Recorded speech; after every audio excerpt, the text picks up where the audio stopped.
संयुक्त राष्ट्र और अमेरिका की चेतावनी के बावजूद इजराइल ने ऐलान कर दिया है कि अगर अमेरिका हथियार नहीं देगा तब भी रफा में उसका अभियान नहीं रुकेगा। उसके पास मिशन को चलाने के लिए पर्याप्त मात्रा में हथियार हैं और असुर संहार का उसका ऑपरेशन नहीं थमेगा। इजराइल की इस रणनीति ने पश्चिमी देशों के साथ साथ इस्लामिक देशों की भी धड़कनें बढ़ा दी है।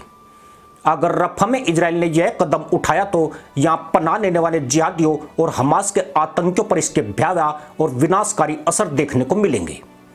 फिलहाल गाजा की 22 लाख आबादी में आधे से अधिक मुसलमान शरण लिए हुए हैं। बड़ी तादाद में लोग टेंटों और अस्थायी शेल्टर होम्स में रह रहे हैं, पर इजराइल का कहना है कि उसे यहां मौजूद हमास की बटालियन को खत्म करना है ताकि वो युद्ध के मकसद को हासिल कर सके।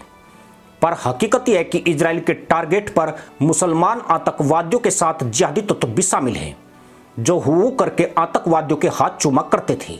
7 मई को इजरायली टैंक रफा में गाजा वाले हिस्से को कब्जा करने के लिए आगे बढ़े थे। इजरायली टैंक मिस्र को पार करते हुए यहां तक आए थे। गाजा में मदद पहुंचाने के लिए यह अहम रास्ता है। इससे पहले इजराइल ने 1 लाख लोगों को पूर्वी रफा खाली करने को कहा था, जिसके बाद लोग अपना घर बार छोड़कर भाग गए। कहा जाता है कि 7 मई के बाद सैकड़ों जिहादियों का हुर मिलन के लिए टिकट कट चुका है और रात के अंधेरे में यहूदी सेना का असुर संहार प्रोग्राम पूरे वेग पर है।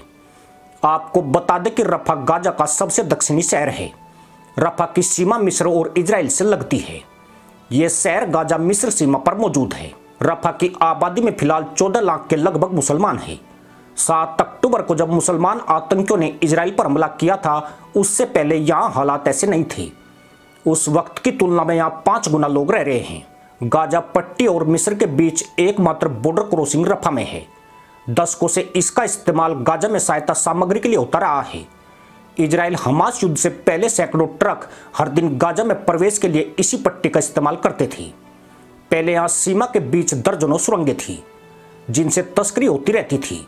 इनका इस्तेमाल इजराइल मिस्र की नाकेबंदी के लिए किया जाता था ताकि गाजा में सहायता सामग्री न आ सके। इसने रफा को कारोबार और अर्थव्यवस्था के लिए अहम जगह बना दी। इजराइल ने इसी महीने रफा क्रॉसिंग पर कब्जा कर लिया था और अब इस जगह पर अपना नियंत्रण स्थापित कर लिया है। इतना ही नहीं, आईडीएफ ने रफा की 3 सुरंगों को नष्ट कर दिया है। इन्हीं सुरंगों से हमास को हथियार पहुंचाए जाते थे। रफा क्रॉसिंग पर इजराइल का अधिकार होने के बाद लोगों के लिए गाजा पट्टी से बाहर निकलने का एकमात्र रास्ता भी बंद हो गया है। अब रफा की बड़ी आबादी एक पिंजरे में कैद हो चुकी है, जहां इजराइल अपनी मर्जी के मुताबिक खेल सकता है। गाजा पट्टी में ईंधन और मदद सामग्री पहुंचाने के लिए दर्जनों ट्रक रफा क्रॉसिंग के बाहर कतार में खड़े हैं, जिन्हें इजराइल की अनुमति का इंतजार है।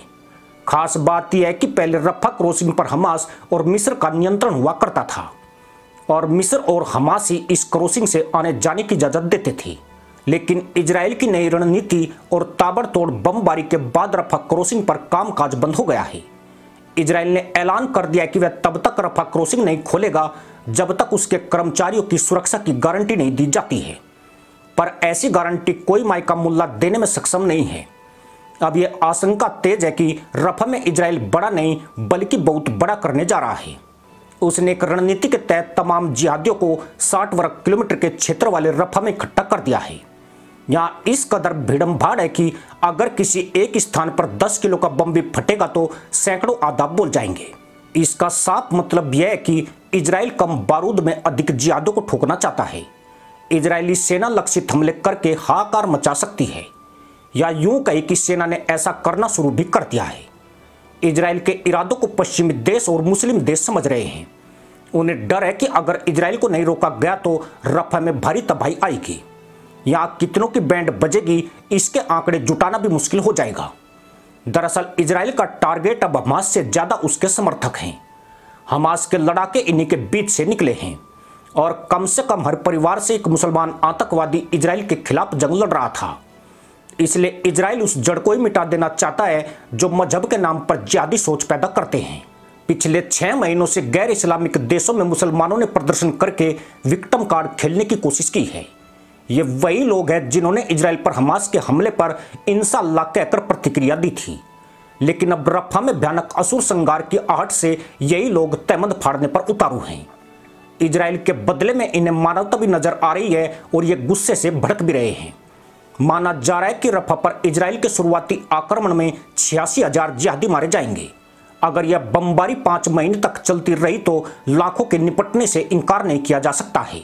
इनमें से जितने इजरायली बमों से मरेंगे उससे कहीं ज्यादा लोग भुखमरी, रोकथाम योग्य बीमारी और युद्ध के अन्य कारणों से हुर मिशन पर प्रस्थान करेंगे। रफा में हजारों लोगों के पास ढाल के लिए केवल एक तंबू का कपड़ा है। जो उन्हें सर्दी धूप बारिश से नहीं बचा सकता वह यहूदी बमों से कैसे बचाएगा।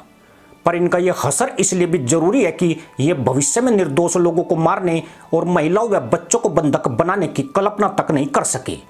अगर आज इन्हें बकस दिया गया तो फिर यह और ज्यादा ताकत से प्रहार करेंगे। इजराइल की कार्रवाई उसके हितों की लड़ाई ही नहीं है बल्कि पूरी दुनिया में शांति लाने की कोशिश है, क्योंकि जब तक धरती पर आतंकवाद रहेगा दुनिया में आतंकी हमले होते रहेंगे। इसी के साथ अनुमति दोस्तों, जय हिंद, वंदे मातरम।